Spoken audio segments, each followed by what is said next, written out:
Gloria. Soli Deo Gloria. One more time. 1, 2, 3, go. Soli Deo Gloria.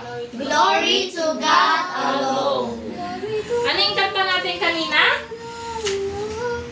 Gloria, Gloria, glory to God alone. Ayun. Glory to God alone. At ang ating mahiwagang memory verse. Ano yung pinakahuli ng Matthew 5 verse 16? Para kanino? Glorify your Father in heaven. Very good. Glorify your Father in heaven. Very good. Naalala nyo? Ibig sabihin nito, tayo ay nilikha.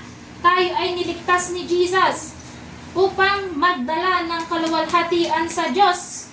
Ano ulit? Kaluwalhatian sa Diyos. Ibig sabihin, papuri, magagandang words, magagandang works, magagandang salita. Para lang kanino? Kay Lord. Okay, so lahat ng ginagawa natin, kumain, uminom, dapat para lang sa kaluwalhatian o kapurihan ng Diyos. Okay. Sino lang ang dapat natin purihin? Ang Diyos. Ang Diyos. Very good.